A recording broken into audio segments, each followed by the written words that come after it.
Alô, amigos da Soma, estamos aqui hoje para o nosso 21º podcast. A gente tinha dado um tempinho e agora voltamos com a segunda temporada, não é, Everton? É isso mesmo, Rodrigo. Segunda temporada, episódio hoje sendo gravado da segunda temporada. E hoje vamos receber duas pessoas ilustres aqui nos estúdios da Creative, Moisés e Carla, grupo Nova Geração, Fazendas Nova Geração. Obrigado por ter aceitado o convite da gente. É um prazer receber vocês aqui. Obrigada, Everton. Obrigado, é um grande prazer estar aqui com vocês, aqui no podcast de vocês. A gente fica muito honrado com o convite. Obrigado. Então, a gente sempre começa, Moisés e Carla, querendo saber um pouco da história, quem são vocês, até para nossa audiência, tem gente de todo lugar, para que as pessoas possam conhecer melhor. Então, eu queria que você contasse um pouco, Moisés, você e a Carla, como foi essa história de vocês virem para o Mato Grosso, as Fazendas Nova Geração, onde elas estão e como que foi surgindo essa questão da trade, tudo, como que chegou até onde está hoje. Se você pudesse dar uma resumida aí para a gente. Então, minha família é lá de Chapadão do Céu, em Goiás. Estão lá desde 82, com a produção agrícola, né? Plantam lá. E eu cresci nesse ambiente. Na época não tinha esse nome, Nova Geração. Esse nome veio por causa de uma aquisição feita de uma fazenda lá, na época que o meu irmão estava entrando no trabalho, então, né, por esse motivo, né, a nova geração já tinha crescido e estava entrando no negócio, a gente comprou uma fazenda e batizou com esse nome. Na época nós éramos sócios dos meus tios e logo depois a gente separou. Antes a gente era Grupo Vinc e aí depois meus tios herdaram esse nome. Hoje eles são um grupo forte em Tocantins. E nós continuamos com o nome Nova Geração, porque foi a fazenda que ficou pro nosso lado. Em 2013, eu me formei, eu tenho uma formação em administração, me formei na Alemanha e voltei para trabalhar no negócio por demanda dessa separação da sociedade para ajudar com a família. Eu não tinha intenção nenhuma de trabalhar no negócio de agricultura, eu fui construindo a minha carreira para trabalhar em multinacional, uma carreira executiva, mas por causa disso eu retornei ao negócio. Na época nós trabalhávamos com algodão, foi o meu primeiro trabalho dentro do grupo, mas logo o algodão ficou muito ruim e aí eu me vi lá sem muito o que fazer, na verdade. E aí meu pai olhava muito fazenda na internet, tinha um site lá que ele entrava todo dia para olhar a fazenda. E aí eu falei pro meu pai lá, pai, olha, acho que tá na hora de nós comprar umas áreas lá pro Nortão, porque aqui tá muito caro, não tem como crescer, e se você comprar eu vou. E aí foi assim, aí eles começaram, meu irmão e meu pai começaram a procurar área aqui pro norte, né, não necessariamente São Mato Grosso, e encontraram a área aqui em Nova Nazaré, próximo a Água Boa, uma área grande, plana, que é o que eles queriam, de fácil operacionalização, e aí eles compraram aqui, e eu vim por causa disso. Aí eu vim solteira para cá, vim com uma equipe operacional de lá para desenvolver, tinha que abrir, tinha que construir, armazém, casa, etc. E aí eu vim para cá em 2014. Era bem engraçado, o pessoal perguntava cadê meu marido ou meu pai e tal, quando eu chegava aqui. E aí depois eu acabei conhecendo o Moisés, a gente casou aqui. E aí depois, a fazenda aqui, a gente veio com a mesma cabeça de lá. Vamos fazer soja, vamos fazer milho. Só que a fazenda aqui não dava milho, é muito baixa a altitude. E simplesmente a conta ficou alta, porque a fazenda é grande, muito maquinário caro, muito funcionário, armazém, só para fazer soja. Todo agricultor sabe que não dá para viver só de safra de soja, a safrinha que fica o lucro. E se plantar milho, aí ela tira mais um pouco, né? Aqui no Araguaia é assim, a gente sabe. Então, eu comecei um projeto eu entrei no projeto de pesquisa para entender o que a gente poderia cultivar. E aí, eu me lembro que meu pai falava assim, filha, mas se a gente plantar qualquer outra coisa, vai vender para quem? Aí, né, fui pesquisando, entendendo o que dava para fazer.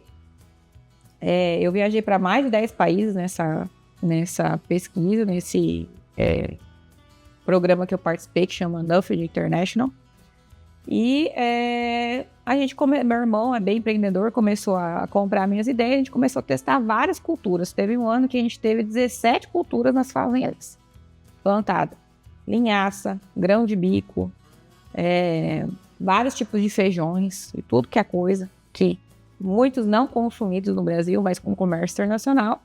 E aí comecei a entender como fazer o comércio internacional. Eu tenho uma aptidão para negócios, né? Já era a minha formação inicial, tenho aptidão dos idiomas e tenho aptidão que eu gosto disso, né? Então, eu sou meu talento é mais na área comercial do que na agronômica em si, né? Para o negócio da família. Então, acho que foi uma junção de sortes aí, de talentos, né? Minha família já tinha essa questão da fazenda, eu tinha essa formação um pouco diferente do usual.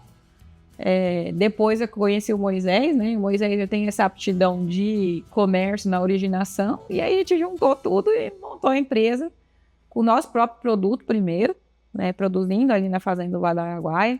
Nosso primeiro produto foi feijão mungo verde, foi muito bem, né? O primeiro ano, segundo ano, e depois surgiu esse negócio do gergelim, puxado pela demanda dos indianos. Os indianos eram clientes fortes de mungo verde e a gente começou a levar, tem esse aqui também, era o calpi, né? O indiano compra muito feijão calpi, os feijões mungo de vários tipos.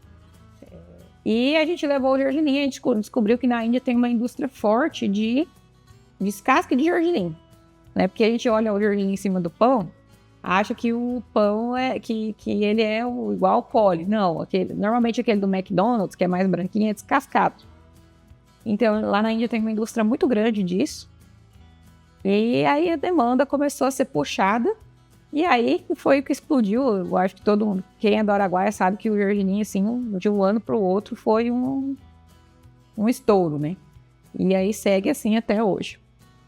E é bem legal, né, Rodrigo? Você vê a história, né? Que veio para cá o empreendedorismo, de desbravar, de começar basicamente, né, eu falo nem do zero, acho que até menos do zero, né, que eu não tinha nada, né, eu lembro da fazenda antes de vocês adquirir, era só mato e dificuldade para chegar, né, e aí hoje você vê a evolução, né, totalmente diferente. É a melhor fazenda do município lá, posso dizer com certeza que é a mais bem estruturada. Então, hoje na fazenda, já que entrou no assunto da fazenda, quais atividades vocês têm lá hoje? Tem pecuária também, só lavoura?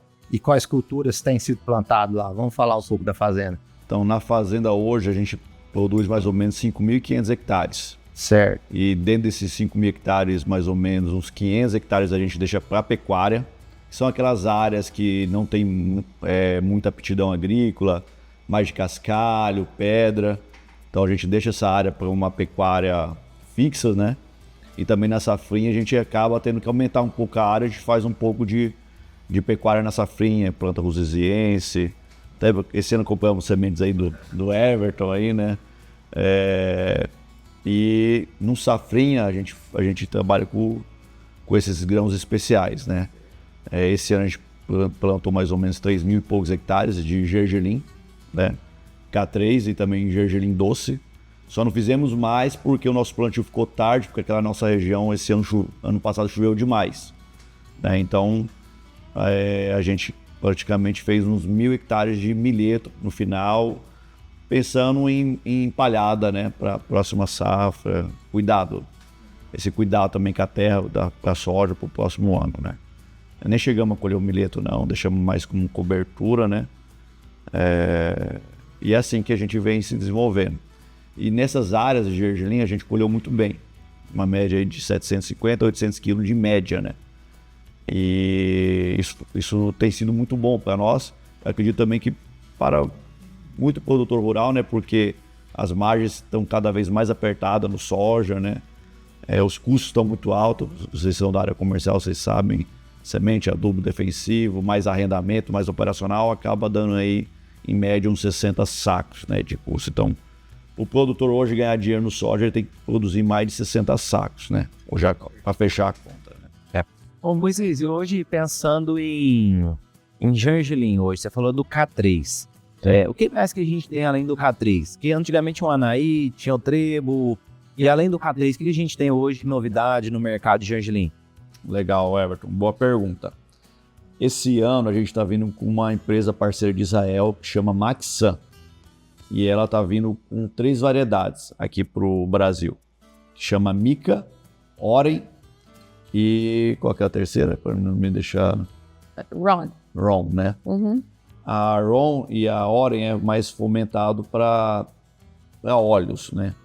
E a Mica já é para gergelim doce. Vamos dizer assim, um gergelim doce premium, para fazer tahine. Tahine, não sei se vocês conhecem, é aquela pasta de gergelim, igual pasta de amendoim, mas feita de gergelim. E também que é muito o tradicional hummus, que é feito com grão de bico. O verdadeiro hummus, ele tem 30% dessa pasta de gergelim dentro do hummus. Então é muito consumido no mundo árabe, no mundo asiático. Então isso tem uma grande demanda por esses tipos de gergelim doce, né? E já o K3, ele é mais focado em óleo e também descasque, né? Para pães, né? Para parte de panificação. Então hoje praticamente 50% do gergelim de K3, ele é para óleo, né? Praticamente, né? Na China, sim. Na China, eu acho que é mais de 50% para óleo e o restante para descasque. E Índia já é para...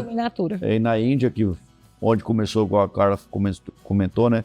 Que foi indo muito gergelim. O K3 é mais focado em descasque. E dali já vai para outros países, né? Para Estados Unidos, para a Europa, já descascado o gergelim. E esses 3 novos materiais, o NG3 está comercializando ele, está fazendo o teste? Como que tá hoje? Para mim, eu quero conhecer esse material, como é que faz? Sim. Esse ano a gente tem a gente gosta muito de começar devagar, né? Como a NG3 começou, né? A gente começa e depois melhora, né? Vamos assim dizer. Esse ano a gente pegou uma demanda só mais ou menos 5.000 hectares dessas variedades. A gente ir amadurecendo, ir conhecendo e melhorando a tecnologia de plantio, adaptando para o Brasil, né? Porque lá em Israel o pessoal consegue fazer 2.000 a 3.000 quilos por hectare dessas variedades. E aqui a gente fez esse ano, a gente teve bons resultados e também resultados medianos, porque é um processo de adaptação, né? Então teve áreas de 1.000 hectares, 1.000 quilos por hectare, 1.120, mas também tivemos áreas de 500, 600 quilos, 400. Então estamos no processo de, vamos dizer, curva de aprendizagem, né? Adaptando plantas por metro, arranjamento espacial, produtos, adaptabilidade do... Acho que tem a questão dos herbicidas, que é o que mais interessa nessa variedade. Exatamente, bem lembrado. Essas variedades, elas têm uma grande tolerância a imazapic e imazamox, que são herbicidas que você consegue combater bem as folhas largas, que hoje é o grande desafio no gergelim. Na folha estreita a gente consegue combater bem, né? O cletodin, né? Agora com as folhas largas, no gergelim a gente não consegue fazer, porque geralmente mata o gergelim. Causa uma grande fitotoxicidade que o gergelim acaba produzindo muito pouco. E também a mistura varietal é um problema, porque a gente não consegue... A semente do gergelim fica no solo de um ano para o outro. Então, se um ano você planta Anaí naquela área e no outro ano você planta K3, vai haver mistura varietal. E a gente não consegue controlar isso porque não há resistência a herbicida. Então, com essas variedades da Maxan, isso é algo que a gente quer resolver, né? Porque a gente vai ter uma variedade única no campo, né? Hoje, uma boa parte da perca do produtor está por causa de mistura varietal e não tem o que fazer. Porque, por mais que a gente entregue a semente mais pura possível lá, provavelmente no solo daquele produtor, se ele já vem produzindo, tem mistura varietal. A gente vê gergelim nascendo de 3 safras passadas. Fica ali, né, em pousio na terra, em stand-by, né, a semente, e depois ela endormece e ela volta, né? É isso aí, é interessante. Você fez uma pergunta que já respondeu uma outra que eu ia fazer. Ele falou que o K3 tinha um doce.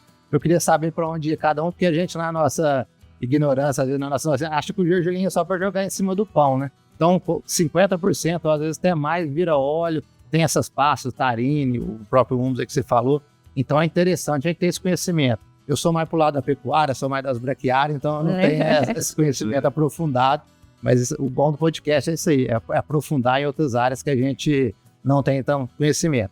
Aí já que vocês falaram de herbicida, essas variedades novas, aí eu vou dar uma cutucada em vocês também, porque como eu sou vendedor de braquiária, eu sempre penso na questão que você falou, vocês têm essa preocupação, precisa da palhada, pensando até na soja do ano seguinte, das produtividades, matéria orgânica do solo.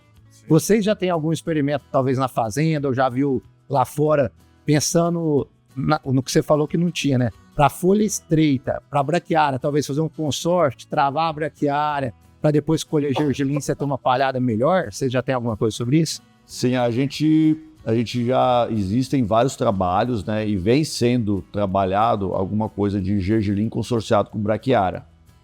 Então, ainda vem sendo trabalhado, você tem que acertar a variedade de braquiária, que não dê muito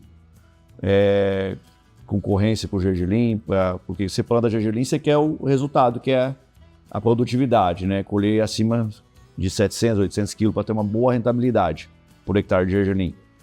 A gente já fez alguns trabalhos em colegas que, dependendo do arranjo espacial de consorciamento, acaba competindo muito. Então, nós estamos num processo de adaptar quilos por hectare de braquiária, qual tipo de capim vai usar, como travar essa braquiária.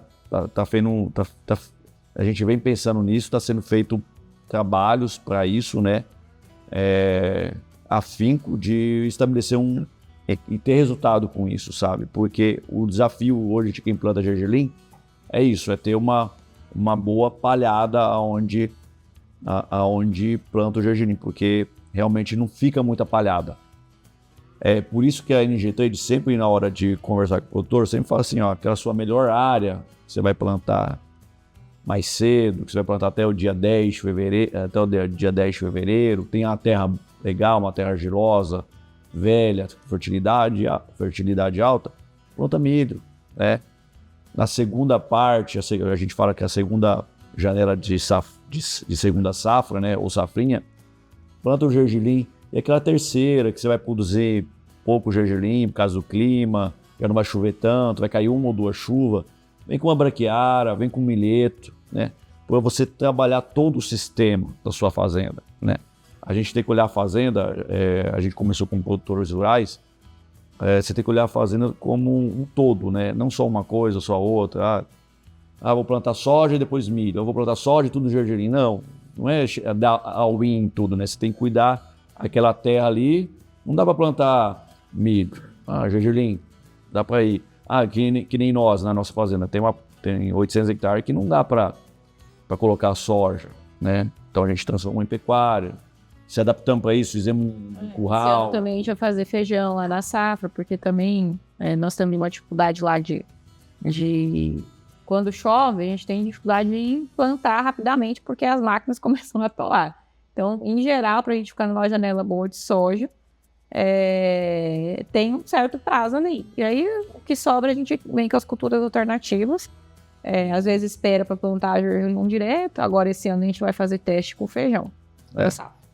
Isso mesmo. A Carla falou uma coisa importante. Esse ano, vocês sabem que, igual eu comentei, o custo de soja está muito alto, né? E praticamente, se não produzir mais que 60, não fecha a conta.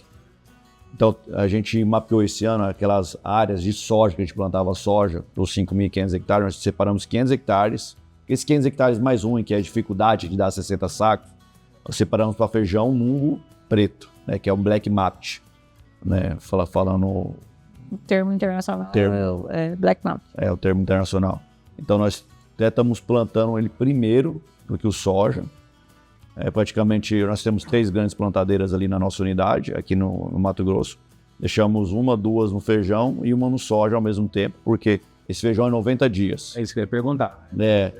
Precoce. Então, praticamente, a soja que nós estamos plantando junto ali, no mesmo time, é 110 dias. Então, a gente vai colher praticamente esse feijão 20 dias antes da soja. Então, não vai bater correria para colher, vai conseguir colher primeiro esse feijão e também a gente vai conseguir usar a nossa estrutura de armazenamento, limpeza, já para focar nesse feijão. pensando que esse feijão, a gente é uma coisa até nova, porque esse feijão se planta muito na safrinha, né? Nós estamos plantando no safra para testar primeiro nas nossas áreas, assim, mais afinco, antes de ir no produtor rural, e aí o produtor rural ter não uma experiência muito boa, ter um prejuízo com isso, porque esse feijão é uma média de 15 sacos de custo. E a gente consegue chegar, às vezes, até de 30, 40 sacos. Na safrinha. Na safra de produtividade. Então, tipo assim, essas áreas que eu não estava conseguindo fazer 60 de soja, tirei, vou conseguir colocar feijão, porque é um ano atípico de custo, né? Certo. O ano passado e esse ano foram anos atípicos, que a gente nunca tinha um custo tão elevado no soja. Então, se o produtor não começar a olhar as suas fazendas, né? Eu tenho áreas que não dão 60 sacos, o que eu vou fazer com essa área? Tem que pensar essa área de forma diferente. Então, a gente tem tido bastante demanda de produtores querendo isso, né? Que estão com dificuldade de em algumas partes das suas fazendas ter rentabilidade, e eles vêm nos procurar. O que eu poderia plantar na safra? A safra é um desafio porque chove na colheita. Então, o gergelim já nem pensar. Então, a gente está fazendo esse trabalho já pensando na nossa rentabilidade como fazenda, claro, mas também para depois levar soluções aos clientes da trade, da Energy Trade, porque a gente tem essa demanda, se a gente tem essa dificuldade, com certeza, porque tem outros que tem também.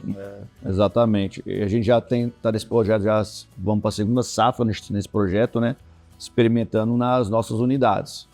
Ano passado a gente começou em Chapadão do Céu, com uma área menor, né? Você lembra quantos hectares? Não lembro. Eu não sei se eram mais ou menos 40, 50 hectares. Agora, mais ou menos multiplicamos vezes 10, então colocamos 500 hectares na FNG agora safra. E se der certo, aí é um call case para a gente estar replicando com nossos parceiros, né? Nossos clientes, né?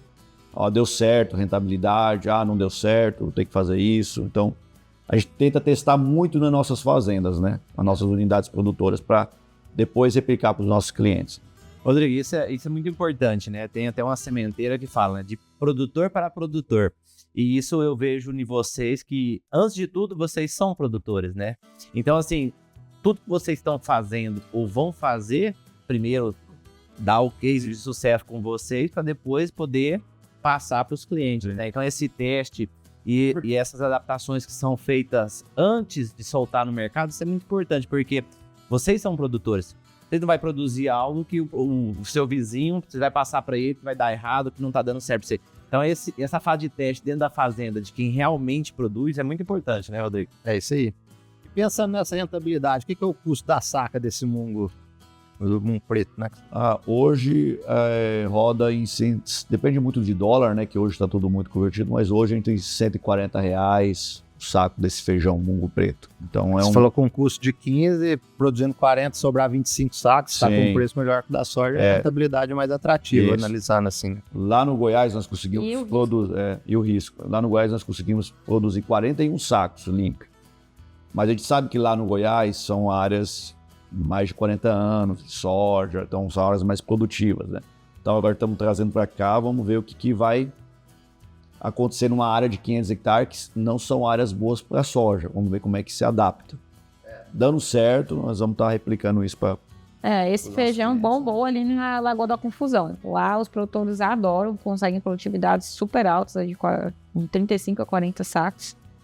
Com uma qualidade muito boa. Porque o feijão, ele tem, aí falando um pouco mais do mercado, feijão mungo preto, mungo verde, ou qualquer tipo de feijão, não é só produzir, ele tem que produzir e ficar bonito, né? Porque é um produto que é direto para a mesa do consumidor. Então, ele não pode ficar imaturo, não pode mofar, não pode secar no secador convencional, porque vai dar cheiro. Vários detalhes que... são um desafio muito além do que é uma soja, que você simplesmente joga lá no caminhão e manda para o esmagamento, né? O feijão é muito visual, né? Isso tanto no Brasil, né, quanto em outros países, né? A Índia é um mercado, um dos maiores mercados mundiais, né? Muitas pessoas, né? Acho que é o segundo... Não, a Índia passou a China. Passou a China agora. É o país mais populoso do mundo. Isso, era eles são vegetarianos em sua maioria, então por isso que eles são os maiores consumidores. Exatamente, a cara tirou as palavras da minha boca. Eles são os maiores consumidores porque na Índia tem a cultura muito de o boi, a vaca ser sagrada, né? Então, o feijão hoje tem 40% de proteína. E esses feijões, o cozimento deles é questão de 10 minutos de panela. Nem panela de pressão, é 10 minutos de panela convencional, normal, fogo normal. Então, isso também faz muita diferença na Índia, por ser um país assim um país mais carente financeiramente. As famílias, sabe? Com certeza. Rodrigo, algo que eu gosto muito é de mercado. Cara, falando um pouquinho de mercado. Vamos lá. Gergelim hoje do Brasil, vai para onde? Boa. Vamos falar dos dados de 2025. Hoje, em 2025, o principal cliente é a China. Nem sempre foi assim, porque até 2024 nós não tínhamos acordo fitossanitário para vender gergelim do Brasil para a China. Então, isso é algo bem interessante. Quando a gente pensa em comércio internacional, exportação, a gente deve pensar assim, vou vender, eu tenho o mundo inteiro à disposição. Não é assim. Para que um produto agrícola, né, saia, principalmente aqueles que podem ser plantados, né, que são os grãos, saia daqui, pode ser plantado na China, se alguém quiser. Mas, então, é vendido como grão, é necessário que os países façam acordos fitossanitários a fim de ter o controle de pragas, né, evitar que as doenças se espalhem em torno do mundo. Então, a gente não tinha esse acordo com a China. As empresas exportadoras têm um convênio, uma associação que a gente trabalha em conjunto com Brasília para conseguir os acordos fitossanitários de interesse do setor. Então, a gente tem que fazer esse trabalho institucional também, senão a gente não consegue trazer novas opções para os produtores. Então podia plantar qualquer coisa, sei lá. Vou plantar chia, eu planto chia. Você estava perguntando que a gente também é produtor de chia. Mas a gente não pode exportar para a China ainda, não há acordo fitossanitário, por mais que a China seja o maior consumidor de chia.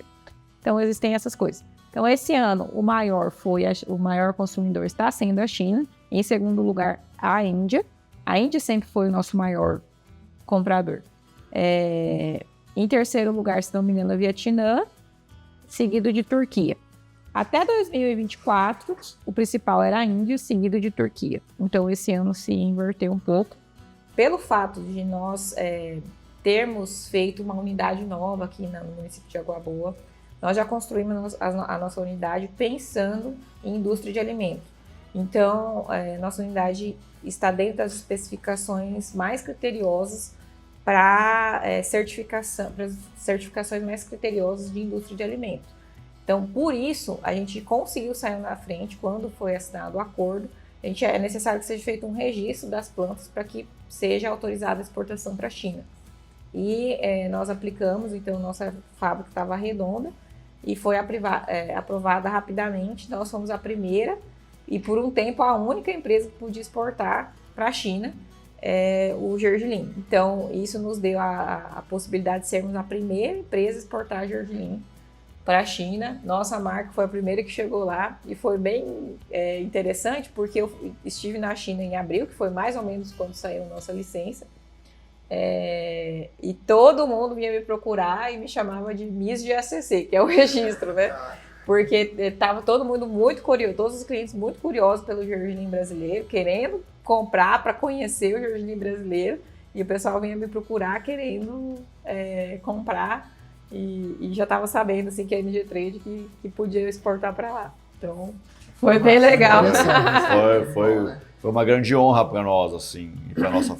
E para o posicionamento da empresa dentro da China também, né? A gente já chegou na frente, já ficou conhecido logo de cara. E a NG Trade também, acho que tem um painel em algum lugar que fala que exportou para mais de 40 países. É isso mesmo? A gente exporta, assim, a gente usa esse número com os países que a gente já atendeu. Não é que todo ano a gente exporta para mais de 40 países, né? Essa dinâmica muda um pouco, como eu falei. O ano passado a gente exportou muito para a Índia, esse ano já virou a China. Então isso acaba mudando um pouco de ano a ano. O Brasil não é o único produtor de gergelim do Brasil. Na verdade, antes o Brasil produz gergelim faz 6 anos. Antes tinha outros fornecedores. Então, a quantidade maior de gergelim produzida é na África, em vários países africanos. Então, o Sudão, Etiópia, Nigéria, Níger, são países agrícolas, só que são países que têm muitas dificuldades logísticas, de processamento, são países que têm alto investimento de empresas chinesas comprando gergelim nesses lugares, só que eles têm, assim como tudo na África, tem a dificuldade de organização e de segurança. Então até me chamou bastante a atenção que eu tive na conferência do gergelim, e eu não sabia disso, e aí eu cheguei a perguntar, quando eu estive lá na China, os traders africanos vieram conversar comigo com uma preocupação. Como seria a chegada do gergelim do gergelim brasileiro na China? Porque qual que é o nosso grande diferencial em relação ao gergelim africano? Nós entregamos o gergelim muito limpo, né? Então a gente tem, a cada ano, a gente tem sido mais criterioso, e até o produtor tem sentido isso também, que a gente está sendo cada vez mais criterioso, mas isso a gente está sendo puxado no mercado para ser assim, para se manter competitivo. Então a gente tem entregado um produto muito limpo. E aí eu perguntei para eles, por que vocês não se adaptam e entregam mais limpo também? Porque lá na China eu fui visitar os armazéns e vi que o gergelim da África vem muito sujo, com muitas impurezas, e ele tem que relimpar lá na China.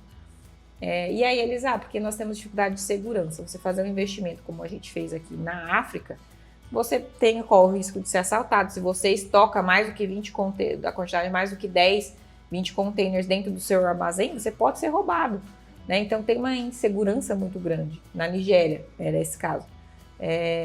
Então os traders lá evitam fazer posição. Eles não fazem posição como a gente faz de ir lá comprar, né? A gente sai comprado assim 15, 20 mil toneladas adiantado e recebe tudo de uma vez e fica lá e tá tudo bem dentro do nosso armazém. Lá na África já não é assim. Eles vão comprando dos pequenos produtores. Em geral são pequenos produtores mesmo, que vão trazer 2 saquinhos, entregar lá. Colheita manual, né? Um trader lá para fazer, sei lá, 4 mil toneladas, 2 mil toneladas, 3 mil toneladas, ele tem 4 mil produtores, né? Então Sim. muito diferente daqui. Aí o que isso traz? O Brasil precisa de muito menos. Nós hoje, para fazer 20, 25 mil toneladas, quantos produtores a gente tem? 130 no máximo? Sim, mais ou menos. 100, 130 produtores. Então, a nossa recepção é muito mais simples do que uma operação africana. A gente consegue ter muito mais escala e ser mais competitivo, porque o produtor daqui colhe com máquina, o de lá tem que ser melhor remunerado, é tudo manual, é a receita da família aquele gergelim, né? Então tem todas essas questões. Então hoje o Brasil está ganhando espaço por 2 motivos: a capacidade de volume, né? A gente consegue colocar muito volume ao mesmo tempo, a limpeza e também A qualidade, né? Em geral. A qualidade é um tópico à parte, né? Sim. Nós temos uma desvantagem em relação a isso. Por causa da colheita, né? Por causa da colheita, exatamente. Esqueci o terceiro termo. Acidez? Não. E o preço. Então a gente consegue ter o preço mais competitivo, né? Então, por que a gente não posiciona o nosso produto com um preço maior? Aí aqui entra aquele tema que eu ia falar para vocês, que o problema do Brasil é que a gente consegue escalar a produção muito rápido, né? Então aqui a gente acaba que tem uma oferta muito grande ao mesmo tempo. É diferente lá na África, que eles vão trazendo devagarzinho os saquinhos da fazenda. Aqui não, a gente vê esse problema nas tradings de filas de caminhões de 3, 4 dias, porque é muito volume ao mesmo tempo. Do mesmo jeito que esse volume entra, ele tem que sair. Então você imagina essa pressão de oferta que nós todos precisamos vender e embarcar tudo ao mesmo tempo. Isso gera uma pressão de preço e uma competição entre os exportadores. E isso pressiona o preço, sim. Então não adianta.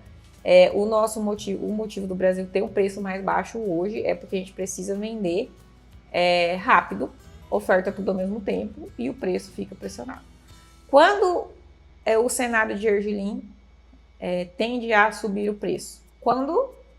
Igual qualquer outra commodity. Quando algum país ou nós mesmos temos problemas de oferta, né? Então, Em 2023 foi um ano que foi show de bola o preço, assim, só subia, subia, subia. Foi muito bom vender aquele ano. Porque teve um problema. Em geral, o Sudão era um grande fornecedor de gergelim no mercado mundial e eles entraram em guerra civil.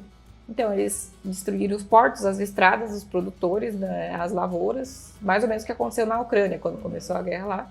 E aí, de repente, eles não podiam mais comprar do Sudão, vamos comprar de outro lugar. E aí o preço subiu. Anos que dá seca aqui, a gente tem os exportadores têm os contratos a subir, vão pagar mais para o produtor para conseguir cumprir o contrato. Então, o gergelim é igual a qualquer outra coisa, oferta e demanda. Se tem oferta demais, pode saber que não tem muita margem para o preço subir. E hoje, pensando em mercado, quantos por cento que fica no Brasil hoje do gergelim da NG Trade e quantos por cento que vai embora? Da NG Trade não fica nada. 100% exportação, então, cara. 100% exportação. O consumo de gergelim no Brasil é muito pequeno. A gente consome aí 12, 15 mil toneladas ano e produz 400. Então não é nada que fica no Brasil, porque a gente não tem... A gente não consome óleo de gergelim. Você já comeu óleo de gergelim? Olha o tanto que tem aqui e nunca comeu. A gente não consome tahine, nem hummus, né? Isso é uma culinária árabe. Sim. Hambúrguer quando vai pra cidade grande, né? No McDonald's. Aí o hambúrguer é pouco, né? Não é muito. Então, por isso que a gente não tem. Cara, um assunto que é bastante pertinente, o Moisés também, principalmente o Moisés que já teve na ponta do cliente, de vender produto para os clientes e tudo. A gente fala muito em classificação dentro de empresas, de soja e agora de gergelim, né? Eu vejo que você posta direto nos stories, no status, alguma coisa sobre pureza, né? De vocês entregando X% de pureza. E aí muitos produtores vão entregar as cargas para vocês e falam, nossa, mas descontaram tantos mil quilos. Como que funciona isso? Você pega o gergelim do produtor aqui, porque com certeza isso deve ter um sarrafo bem grande para você poder mandar para frente, né? Como que funciona essa questão de pureza? Você pode entregar lá até quantos por cento de impureza? Como que funciona isso? Então, a gente faz um cálculo para descontar a impureza em cima da dificuldade de limpeza de acordo com a impureza. Então, por exemplo, o produtor colheu, veio talinho, veio erva daninha de vários tipos, né? A do pé de galinha, que é pequenininha, a do corda de viola, que é grande, e a dificuldade de limpar. Por quê? Não é só você passar a peneira e achar que vai sair de um lado corda de viola e do outro gergelim. Sai corda de viola mais um tanto de gergelim e o gergelim mais um pouquinho de corda de viola do outro lado, que às vezes você precisa ter mais do que um processo de limpeza e isso aumenta o custo. Né? Então, quando a gente vai vender no mercado internacional, a gente vai vender com uma pureza próxima de 100%. Né? Umas um pouco abaixo, um pouco mais próximo. Quanto mais limpo a gente entrega, mais perca a gente tem no processamento. Então, assim, por exemplo, quando vem com erva daninha grande, difícil, que é próximo do tamanho de gergelim, é difícil de tirar. Então, ela dá mais desperdício de gergelim, então aumenta o desconto do produtor. Agora, se é uma soja, por exemplo, que você passa uma peneira, não tem como ficar gergelim do lado, o gergelim sai de um lado, a soja do outro, e não tem por que você fazer um desconto grande. Então, depende muito do tipo da impureza, a gente classifica até pelo tipo de impureza que vem na carne. E tem uma questão também que agora, desses últimos 3 safras entrou pro gergelim, que é a acidez do gergelim. Isso fazendo bravo. um atento que a Carla falou, por que a gente tem que receber o gergelim e enviar ele embora rápido? O gergelim de outros países, igual a Carla falou, igual África, Sudão, Nigéria, Paquistão, Índia, são colhidos manualmente, né? O tempo de partilheira dele é maior do que o nosso aqui. É maior, eu vou falar o porquê. O nosso a gente colhe na colhedeira e tem o rotor, é passado por aquele processo de escarificação no grão. Se a gente pega o nosso gergelim, tira uma foto e dá um zoom, você vai ver várias ranhuras no grão, na epiderme do grão do gergelim. E o que acontece? O gergelim 50% é óleo. Então, conforme vai passando o tempo e a temperatura, vai rançando. Então, por quê? Ele já tem uma parte aberta do tegumento exposto, mais exposto ainda que o outro gergelim que não teve essas ranhuras. Então, o nosso tempo de prateleira do gergelim é muito pequeno, a janela é muito curta, por isso que a gente tem pressa para mandar embora rápido e chegar no destino, no cliente final, porque tem um limite de acidez. Dependendo do cliente, 1% a 2% de acidez. Então a gente recebe o gergelim geralmente já com 1%. E normalmente após embarque no porto, ele dobra até chegar no destino.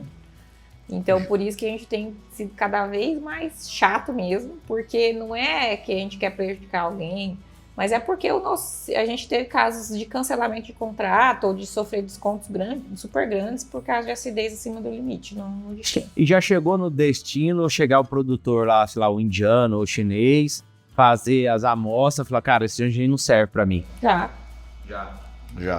vai. E aí quem paga essa conta? Nossa, a NG Trade paga essa conta. já aconteceu de tudo comigo. Sim. Eu já vi exportador quebrar por causa de problemas assim. Porque mandou muitos containers.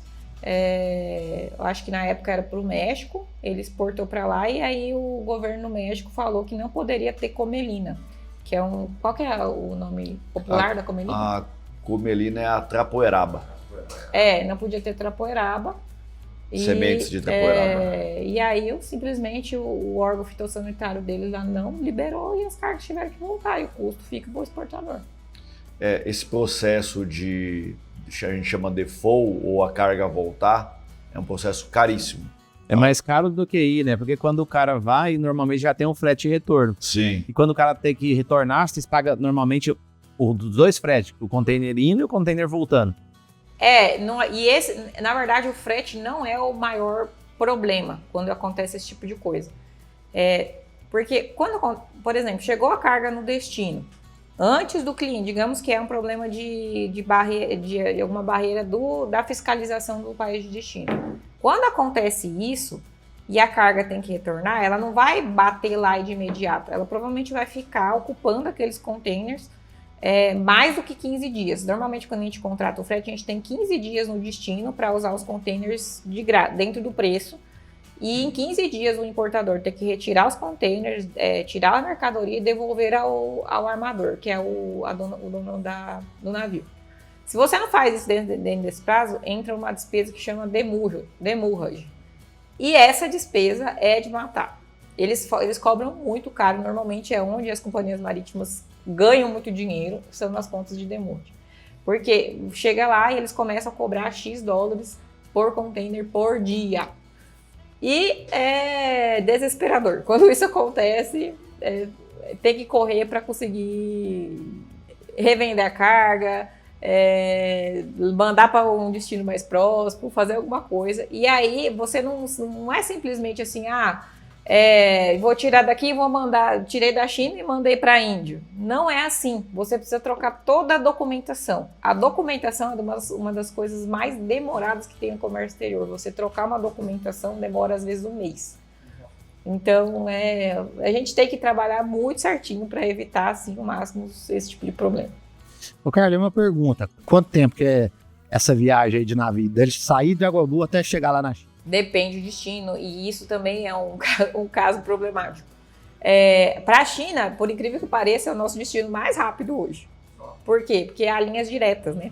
Então, como existe muita importação da Índia, dos produtos manufaturados, a maioria dos casos não tem escalas. Então, a gente manda para lá. O porto que mais importa gergelim hoje chama Qingdao, é o maior porto da China, e o gergelim vai para lá. Sei lá, acho que 90% do gergelim vai para lá. Então é rápido, acho que até esse ano eu tive problema a carga chegou e a minha documentação não estava pronta ainda, porque daí aqui a gente depende do Ministério da Agricultura, que aí a gente entra numa fila, aí você chega lá, deu algum erro, você entra na fila de novo, então é complicado. Mas isso dá o quê? 20 dias, 15 dias? Em dias? O trânsito? Não, eu acho que o da China o mais rápido que eu já vi 38 dias. 38. Saindo de Água Boa. Não, saindo do porto. Do porto. Tá, daí tem do porto, daqui até o porto, em geral, 20 dias. Porque são 4 dias de trânsito. Aí lá você precisa retirar os containers, fazer a estufagem. Você vai demorar para fazer isso mais uns 3, 4 dias. Aí você tem que fumigar e colocar dentro do TCP e esperar o navio chegar. Aí chegou o TCP, o terminal de containers de Paranaguá. E aí o navio chegou. Às vezes, é muito comum no Brasil. Todo mundo sabe que a gente tem um caos logístico no Brasil. A carga está dentro do porto e o navio não chegar, não atracar, eles simplesmente falam, ó, fica pro próximo e você que se dane. Aí a gente também tem problemas de cliente, por exemplo, esse ano eu tive vários. Era para embarcar em julho, nosso agendamento estava em julho, o navio não veio. Fica pro próximo, que é em agosto. O cliente já não quer nem mais o produto. E aí o teu contrato, você tem que dar teus pulos. Então, com o ano, com o tempo, a gente vai ganhando experiência para resolver esse tipo de coisa. Mas não é fácil, não. Então, pode considerar que de saindo de Água Boa até chegar na China uns 3 meses, tá lá. Não, vamos para a China, uns 65 dias. Aí, para os países árabes já é mais demorado, porque tem escala. Aí já vai para os 80, até 90, assim, os mais demorados, 90 dias. E o pagamento desse Jangirim, com certeza deve ser, se China não é dólar, ou é dólar também? É dólar também. Dólar também, tudo dolarizado. Tá. E normalmente você recebe quando sai o navio, você recebe quando chega o produto? Normalmente que é pagamento? Quando a carga está no porto de destino. No porto de destino? Não deveria ser assim, eles deveriam pagar pelo menos uma no parte, mar. né? No mar. Em trânsito, né? Mas existem vários métodos de pagamento, bancários, antecipado. Depende da sua negociação, depende do produto, varia bastante, né? Mas em geral a gente precisa arcar com toda a despesa até chegar lá. A maioria das vezes é chegando no porto, então né? É um capital bem considerável. Do destino, né? Analisando os 2 últimos anos, o ano passado, 2024, teve aquela seca terrível, quem ajudou a pagar as contas foi o Gergelim. Eu até falo assim, eu sou super defensor da braquiara, de palhaço e tudo, mas cavalo bom que cerca na hora. Se não fosse o Gergelim, muita revenda ia ficar sem receber, muita gente ia ficar sem receber, então tá ok. E o que a gente vê? Esse ano teve umas travas muito boas, com esses preços acima de R$4, e quando chegou na hora de entregar, muitas empresas quebraram o contrato.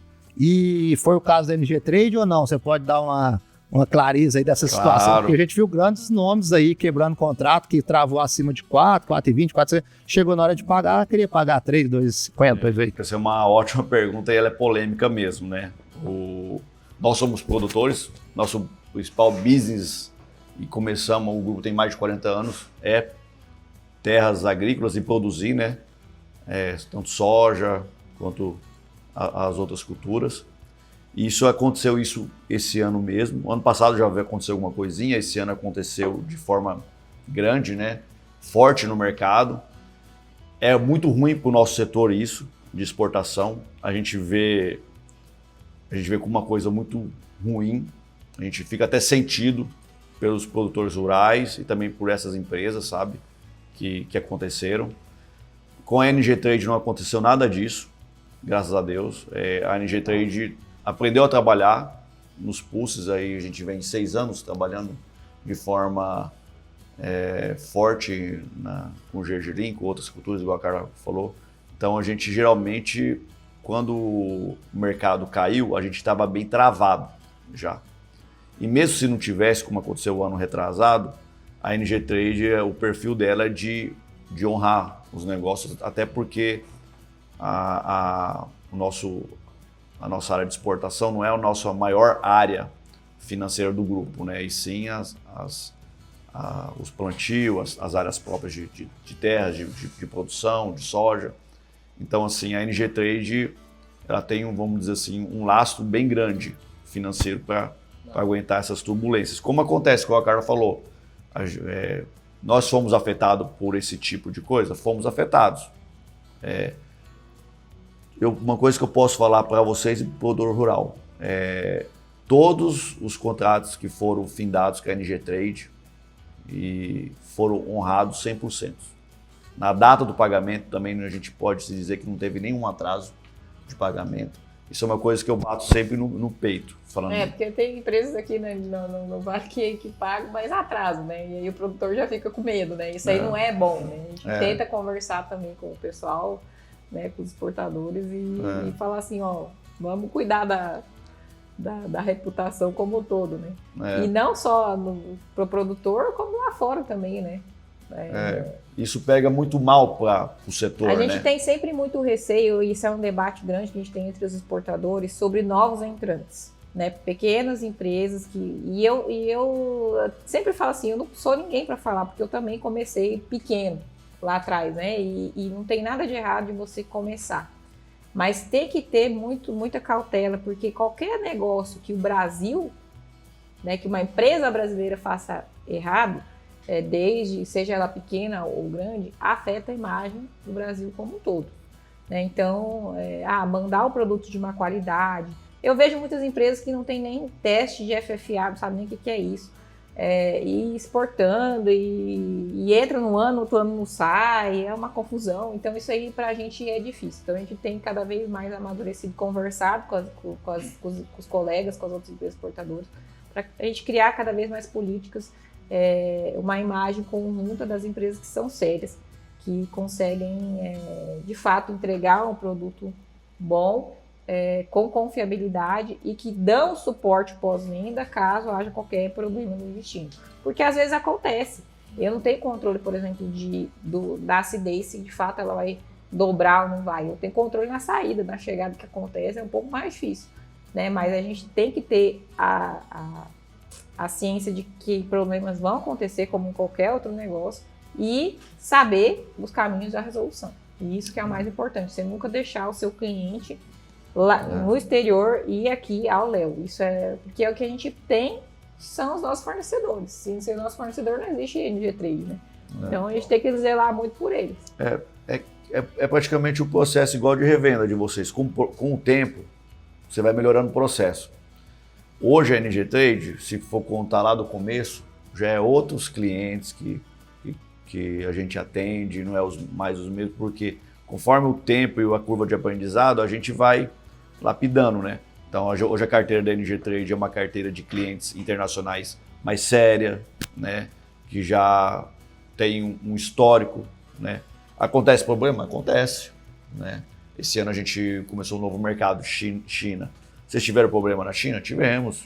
Chegou lá, o mercado mudou por causa de uma vírgula, o cliente falou assim, cara, comprei a X, agora o mercado tá esse, mas eu quero isso, entendeu? Mais abaixo ainda.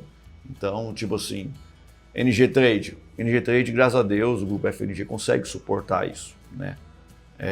Por isso que a gente está feliz com o número que a gente vem trabalhando. Eu acredito que hoje a gente hoje é a quarta maior empresa do Brasil de gergelim. A gente está confortável com esse número.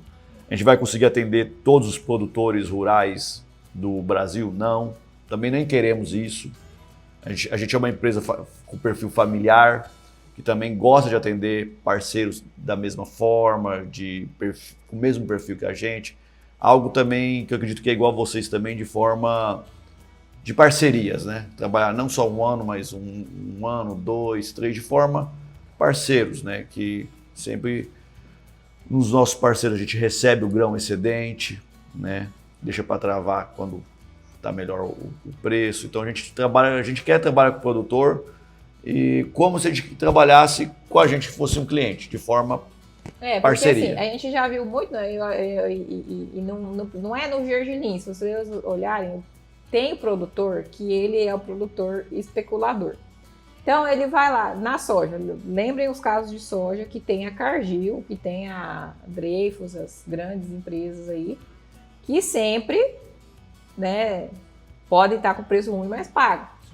Né? Aí chega a empresa X, não sei das quantas, se você for puxar o CNPJ dela, não tem lastro algum, pagando R$2 a mais. Aí o produtor que é especulador, não, porque eu preciso dos R$2 a mais, vai lá e vende. Deposita o produto. Chega na hora do pagamento, não tem mais produto e não tem dinheiro. Não tem dinheiro e o dono sumiu. Né? Então, isso acontece, não é só com gergelim, até na soja, no milho é muito mais comum, né? Então, é muito importante, e uma coisa que eu falo que é o nosso diferencial, a gente mora aqui. Como que a gente não vai honrar uma coisa que a gente vê nos clientes todo dia, nas festas do CTG, né? Na festa da igreja, tá todo mundo aqui, sabe onde a gente mora, sabe onde é a nossa casa.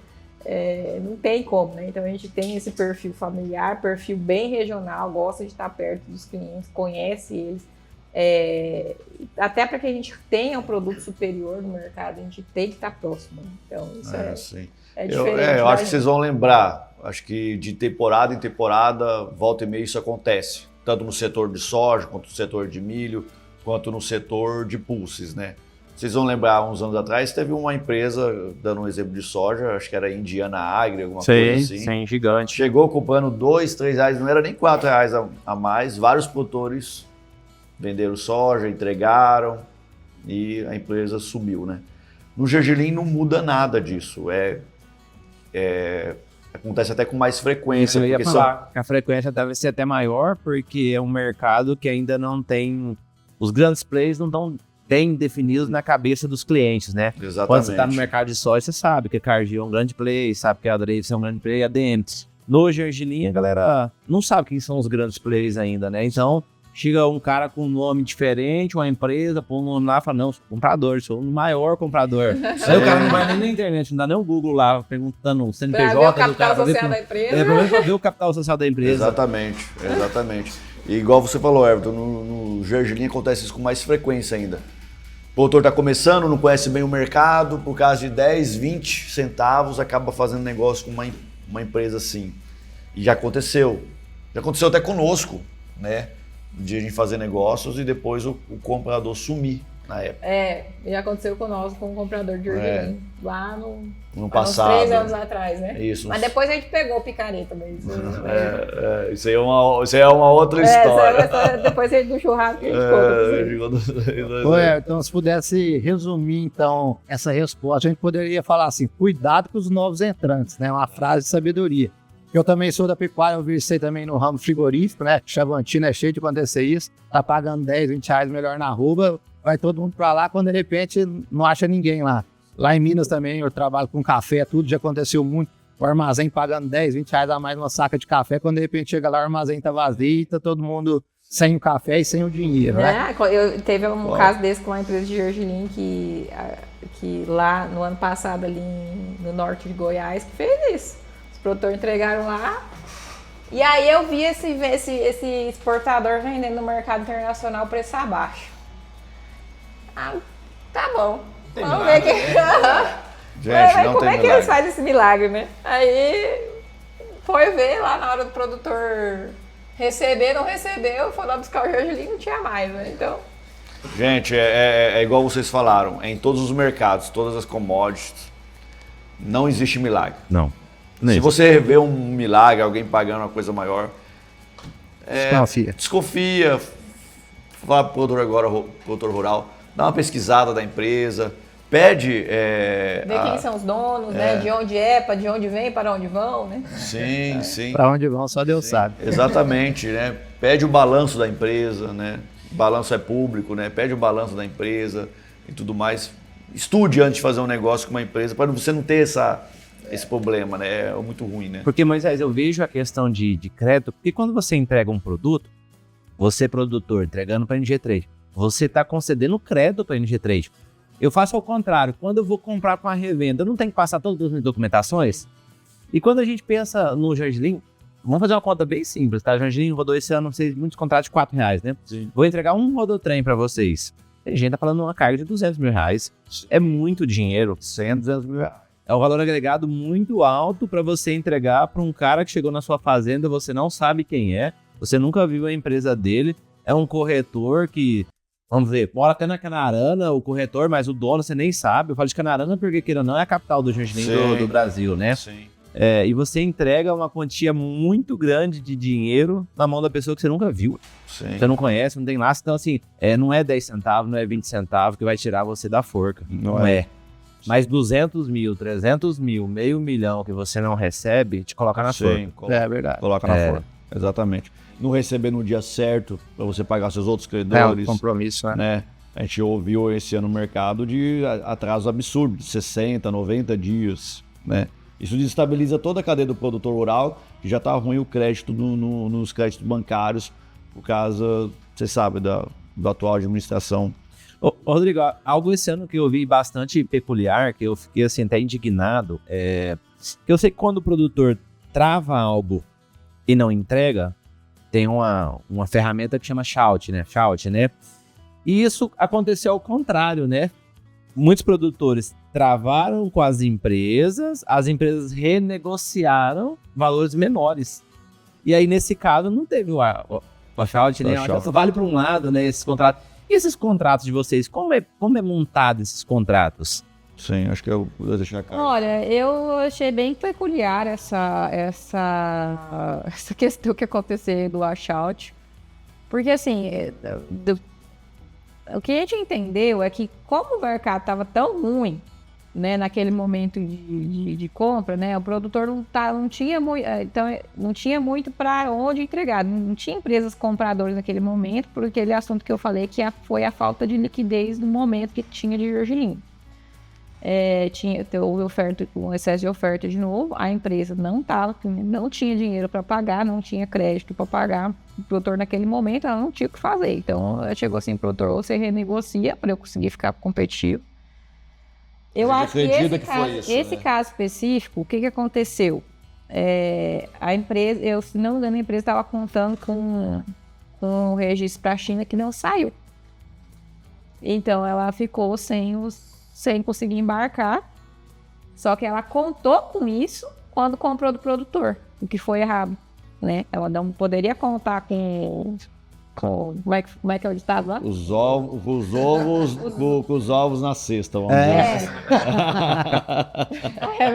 Vai ver o ditado. Verdade. Então, isso foi problema, né? Ela fez uma aposta ali errada, depois conseguiu, depois foi, tranquilo, mas naquele momento faltou grana para pagar, o produtor não tinha muito o que fazer, e o produtor também não tinha muito o que fazer, porque ia vender para quem, né? Não tinha ninguém comprando naquele momento. Então foi uma ocasião assim bem infeliz. Bem horrível. Bem horrível, foi muito ruim, assim, deixou o produtor desconfiado com todos. Isso. Porque atrapalha a cadeia, né? Não é só a... Não, é algo que a gente espera que não se repita mais. E aí eu acho que cada produtor ali decidiu o que era menos ruim, se executar a empresa ou se entregar, porque acho que alguns produtores já tinham entregado. Ou não tinha o que fazer com o produto, acabou aceitando, né? Então, infelizmente aconteceu isso, né? A gente não sabe dos desfechos, teve vários casos, que eram outros produtores, mas a gente espera ali que o produtor tenha conseguido resolver a situação, né, na melhor forma. E também porque não era só uma empresa também, a gente ficou sabendo no mercado que foram mais de 2 empresas no mercado. Exatamente. Então, aí cada produtor tem que procurar, igual na hora de fazer o seu contrato, procurar o seu suporte legal para ver o que é melhor fazer.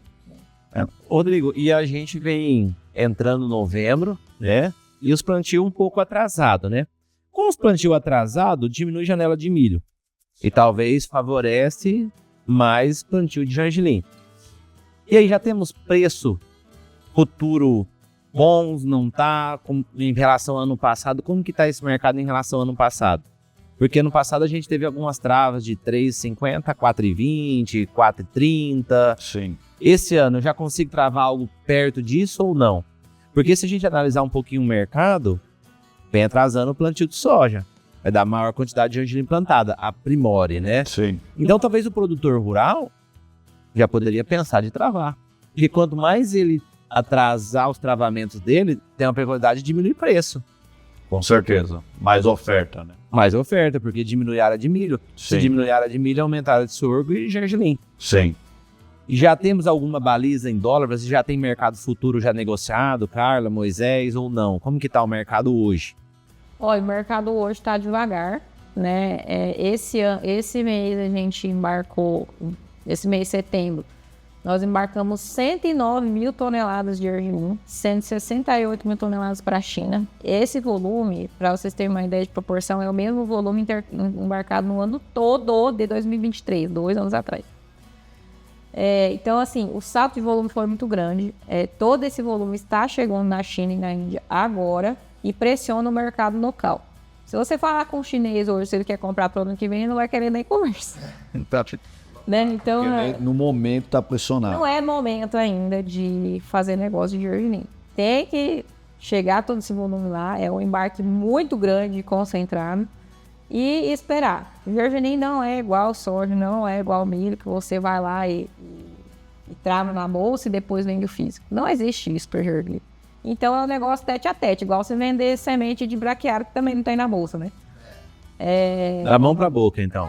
É mais ou menos. Você tem os contratos feitos normal, que em grande maioria vale, mas tem esse problema. Então, negócios pontuais sai, mas não é o grande volume, por isso vocês não estão vendo aí nenhuma atuação forte de compra do mercado. A não ser uma outra empresa que tem a indústria própria, né, que vão descascar, que daí vão industrializar, aí sim, você pode ver aí uma compra um pouco mais efetiva, mas por enquanto o mercado para 2026 ainda tá meio quieto.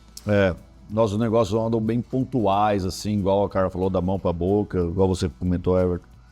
Surge um pequeno lote, já faz para o ano que vem, mas assim, bem amarradinho, mas a Carla, igual falou, acredito que mais para frente a gente vai ter mais volumes, um cenário melhor, contratos maiores, né, para estar oferecendo para o produtor rural. Mas acredito que o produtor vai plantar, igual eu já fiz um estudo essa safra, porque a gente é produtor rural também, e a gente fez um estudo, o que seria uma segunda alternativa não ser milho, né?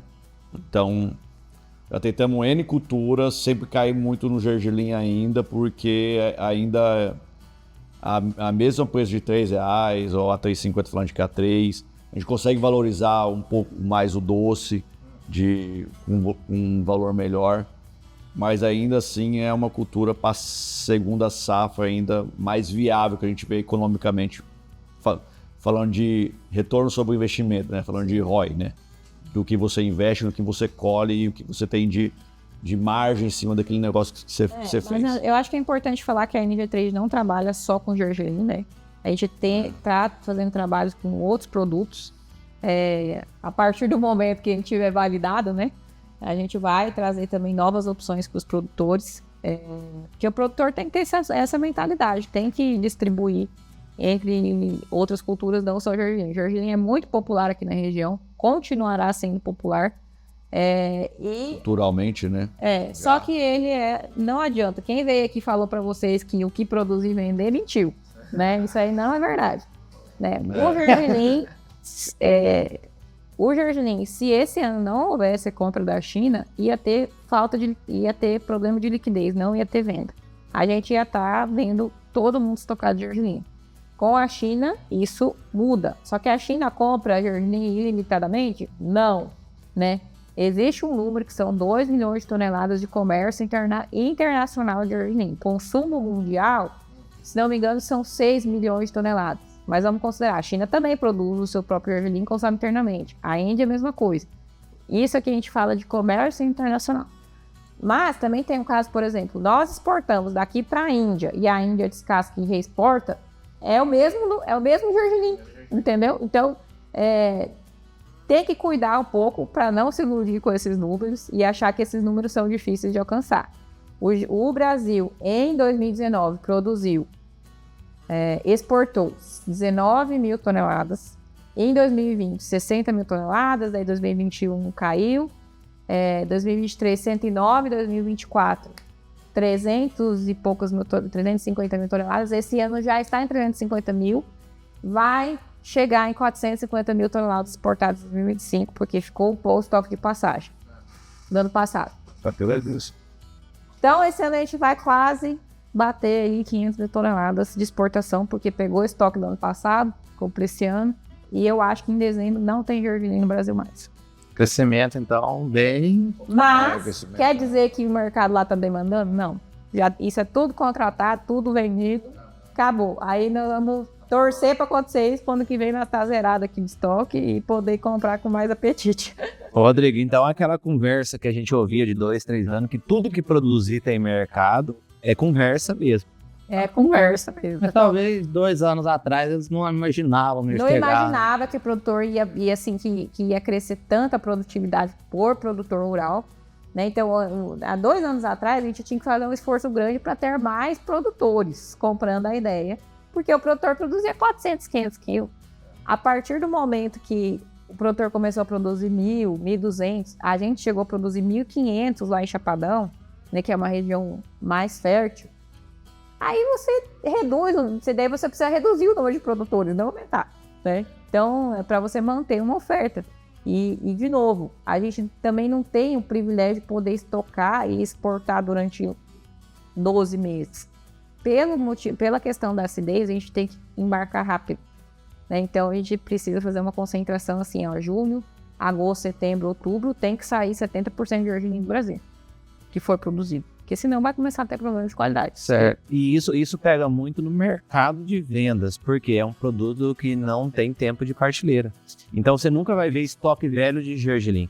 Sempre, cada ano é um ano do gergelim. No diferente de milho, de outras culturas, que você pega o milho agora mesmo. Todo mundo pensou que o milho ia disparar preço. Não disparou. O mercado ficou, mas porque consegue armazenar por grande tempo.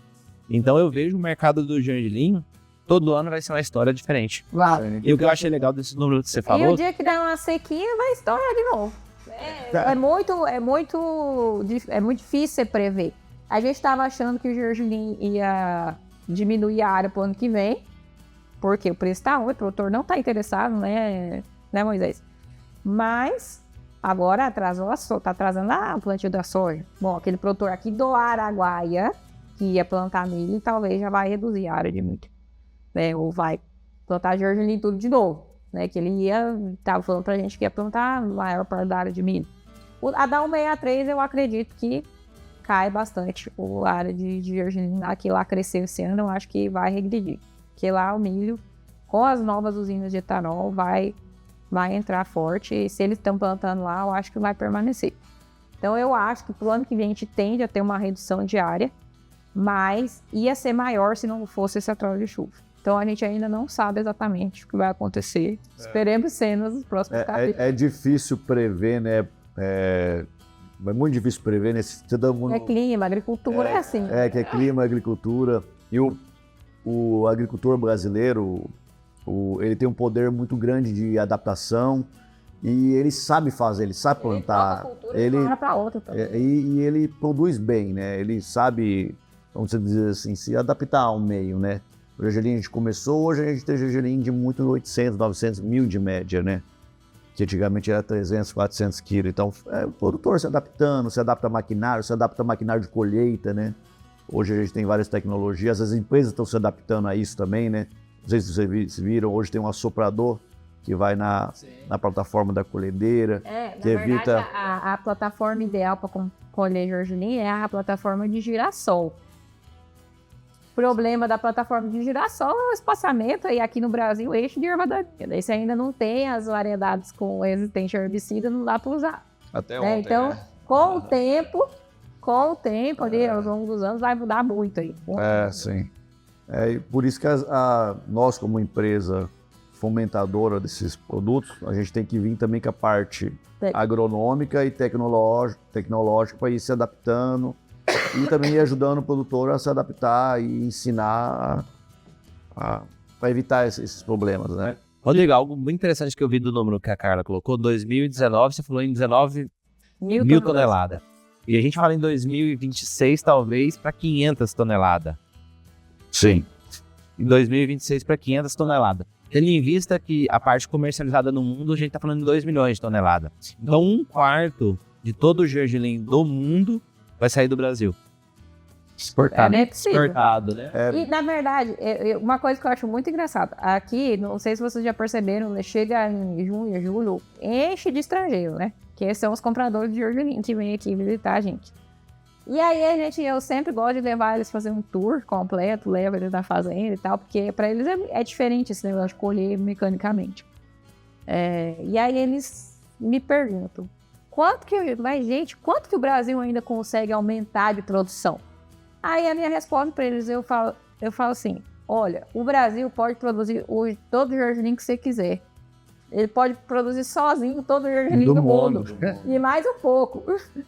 Nossa, sério? Eu falei, claro que é sério. Mas a gente não, né? Os outros países não vão deixar de plantar e a gente tem que adaptar mercado, né, a mercado. Então, assim, o potencial do Brasil de produzir qualquer coisa é praticamente infinito. A gente consegue fazer de tudo, dependendo das regiões, adaptando a tecnologia e as variedades. Dá para fazer qualquer coisa aqui. Então, cabe a nós, que somos os agentes de mercado, levar essa informação ao produtor, trazer consciência. Olha, não é bem assim. Você não pode plantar, é igual soja. Você vai plantar soja indefinidamente, aí chega o produtor na hora de vender, ele põe a culpa na trade. Né? Ele põe a culpa em nós. Não, mas vocês querem ganhar demais, porque vocês estão metendo a faca, não sei o que, não sei o que. Gente, não é assim. A gente tem concorrente, que é o outro, que se nós não for competitivo, ele vai vender mais barato e a gente não vai vender. Então, é toda a cadeia do mercado que tem que se autorregular. É assim que funciona. Mas, Rodrigo, algo que fica bastante enfatizado aqui é essa dica. Você é amigo produtor, chegou um caboclo pagando R$5, R$5,50, R$4,50, fica rápido. Porque não tem, assim, a gente tá falando com especialistas da área, não tem esse mercado hoje, né? Não tem esse mercado hoje e antes de definir... O milagre não tem, não existe. O milagre não existe. É um ditado lá em Minas, que é melhor fazer negócio ruim com gente boa do que negócio bom com gente ruim. Porque às vezes um negócio, uma travinha que o cara travou 20 centavos para depois quebrar e receber a R$2,50, é melhor ter travado a R$4 e receber na data para entregar. Aí o negócio ruim se torna bom na hora de realizar, né? Então isso aí a gente tem que ficar esperto. Vou falar pra vocês, não tem mais nada mais sagrado e melhor do mundo que você colocar a cabeça no travesseiro e dormir tranquilo, viu? Gente, o produtor que tá em casa sabe disso, porque ficar preocupado se vai receber ou não receber, ou se vai entregar ou não vai entregar, né? Isso aí isso aí tira qualquer paz de espírito de qualquer um, né? Everton, nós já vamos alongando a prosa aí, mais de 1h20 de conversa aí. E você fez bastante perguntas, se tiver mais alguma pode fazer, mas o que eu vi até agora? Achei muito interessante. Se a China não tivesse aberto as porteiras fitossanitárias aí para nós, era perigoso nós estar vendo gergelim nas dietas de confinamento, porque eu tenho que tinha aí. Foi. O negócio ruim com gente boa, eu já falei, que eu achei bastante interessante. E tem uma questão também, né? Achou que já foi picado de cobra, tem medo até de linguiça. Então, o cara que às vezes está com medo de plantar, de fazer contrato não receber, é muito bom a gente saber que tem aqui dentro de Água Boa uma empresa idônea, uma empresa com laço aí, que tem os valores, os princípios bem alinhados aí com a honestidade, trava as pontas certinho, faz tudo amarrado, não faz loucura, né? É muito fácil, você entrar agora falando que vai pagar R$5 aí, você pega todo o gergelim do Vale do Araguaia e põe dentro do seu armazém, né? Vai dar conta de honrar na frente? Não vai, né? Então, tudo isso aí foi muito interessante, gostei muito de conhecer a história da nova geração. Se tiver mais alguma pergunta aí, fica à vontade. Acho que é isso mesmo, Rodrigo. A gente vai encaminhando para o final. Se deixar aqui, eu fico 3, 4 horas, que eu sou bastante curioso em relação ao mercado. Eu gosto de estar sempre aprendendo. E principalmente que é um mercado novo, né? A Carla falando em 6, 7 anos, que atuando nisso. E cada dia vai buscando conhecimento, vai procurando, porque eu achei principalmente essa questão do mercado do gergelim vai ser um mercado complicado. Acho que é um mercado que não se consegue fazer travas a longo prazo. Diferente de algodão, diferente de soja, porque não consegue armazenar, aí já tá o gargalo. Não consigo armazenar, não consigo ter previsibilidade de tempo, não consigo fazer um gergelim daqui 3, 4 anos. Né? E principalmente falando que o Brasil, a qualquer momento, o que o mundo quiser comer de gergelim, o Brasil tá pronto para produzir. Então o gargalo é o consumo, não a produção, né? É o que eles conseguirem comer, a gente tá pronto para produzir. Agora sim, né? Agora que a gente aprendeu a produzir, a gente aumentar a oferta do palito, né? A não ser um problema climático, só que aí a gente não consegue prever. Não muda, a agricultura de qualquer produto é assim.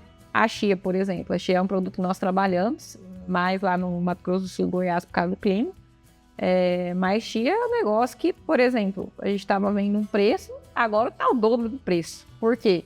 Deu geada no Paraguai e matou todos os campos. Então, esse tipo de coisa, de fato, balança o mercado. Aí depois, quando acontece isso, aí o produtor que não entende nada de nada fica, meu Deus, o que está acontecendo? Né? Eu vendi o contrato lá baixinho e agora está super alto, ou ao contrário, né? Mas é porque a agricultura é assim, tem surpresas no meio do caminho, tudo pode acontecer, né? Mas, em geral, a gente, como qualquer outra coisa, a gente olha o cenário macro, mais ou menos é isso aqui, pode mudar, pode, mas, em geral, não. Né? Então, hoje a gente trabalha com uma oferta grande brasileira Não vejo grande diminuição para o ano que vem de volume, vai continuar colocando. O que pode afetar é uma seca aqui no Brasil ou problema climático em outro país ofertante que possa reduzir a oferta, e é isso, preço subir. Fora isso... Europa não... tirando a Turquia, o resto dos países da Europa, basicamente, não utilizam do gergelim? Utilizam, só que para a Europa precisa fazer um manejo especial de pesticidas. Então, você precisa estar dentro dos limites que são bem baixos de químicos. Eu acho que Filoxifop Então, pode, né?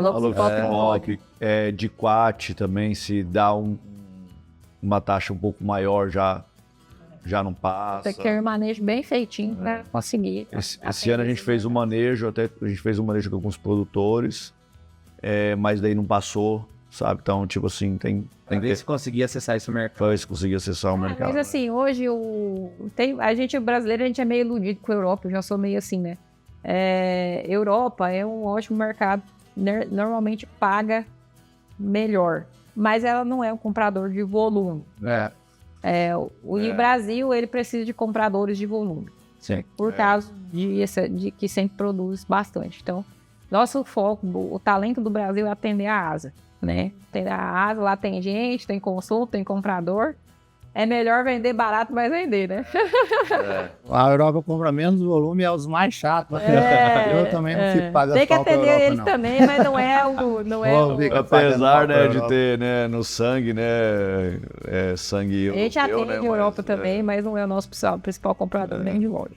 Sim. A gente não pode esquecer também, agradecer nossos patrocinadores, né? Provenza Agro aí, nosso amigo Janderson, o Thiago também, Semembrais, um abraço pro Thiago Masquito. Pensou semente de pastagem, pensou Semembrais. Lembra lá, hein, Moisés? Quando for fazer a braquiária rosiense, lembra do Everton aí, da Semembrais aí, que nós estamos juntos, beleza? Legal. E ó, vamos Pensar também assim. dar um presente ali, ó. Cafezinho lá de Minas, café do Alto Rural, pra você estar tomando lá em casa, Obrigado. na fazenda, na treina. Obrigado. A gente consome bem, viu? Isso, é um Obrigada. cafezinho, Na ó. próxima, a gente vai trazer os nossos produtos que a gente está desenvolvendo aí de óleo, de tahine, para vocês conhecerem pelo menos como é que é o gosto, a né? gente põe até de mostra nos próximos aí pra ajudar a completar nosso cenário aí. Pode trazer assim que a gente... legal. Legal. Obrigada. Legal. Ué, tem aquela frase de encerramento aí que pede pros dois mandar aí pra gente fechar com chave de ouro. É isso mesmo, Moisés. Cara, a gente sempre pede pro participante do nosso podcast, no final, passar uma mensagem, né? Ou de esperança, ou de empreendedorismo. E aí, vocês passam uma mensagem pros nossos amigos produtores naquela câmera lá. Vocês Legal. dois, Bom, primeiramente quero agradecer a SomaCash, a você, Everton, Rodrigo. Obrigado também. Carla, minha sócia e esposa, né? Meus filhos, né? Bênção na minha casa. Bom, eu queria passar para o produtor rural que não fique com o receio, né, do mercado que aconteceu para o que aconteceu de ruim nos anos passados, né, no ramo de pulse, gergelim, quanto feijões. Eu falo que tudo que acontece na nossa vida, às vezes de ruim, de bom, a gente tem que pegar como aprendizado. Como a gente usa isso muito para a gente, o nosso crescimento, né, pessoal, eu falo para o produtor rural. Pegue como aprendizado quem passou por esses problemas de fazer negócio com empresas que não honraram nas datas acordadas, os pagamentos, ou até que mudou. Pegue como aprendizado, procure empresas mais sérias. Não estou falando para procurar NG Trade, mas empresas que, especificamente NG Trade, mas empresas que você conhece e sabe que vai honrar o negócio, que tem um laço por trás, né? Que não depende só desse negócio de trade, mas que tem um outro negócio que dá o suporte financeiro, caso houver algum problema. Não desanime, a gente sabe que agora na agricultura não está um dos melhores momentos, mas eu acredito que vai passar esse momento ruim, tanto na soja quanto em outras culturas. Eu acredito que o produtor vai ter muito sucesso ainda nos seus negócios e vai prosperar muito. Seria isso o meu recado aí. Quer falar alguma coisa também?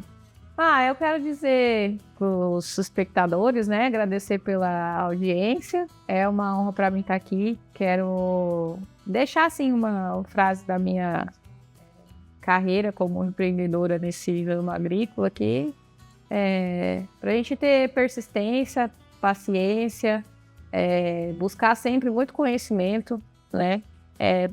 Não, o produtor, ele tem que ter confiança, mas ele tem que ter prudência. Então, que todos saibam ter prudência com seus negócios, buscar conselho e buscar ver o que o outro que está dando certo está fazendo e aprender com isso. Isso é uma coisa que eu faço muito nos meus negócios.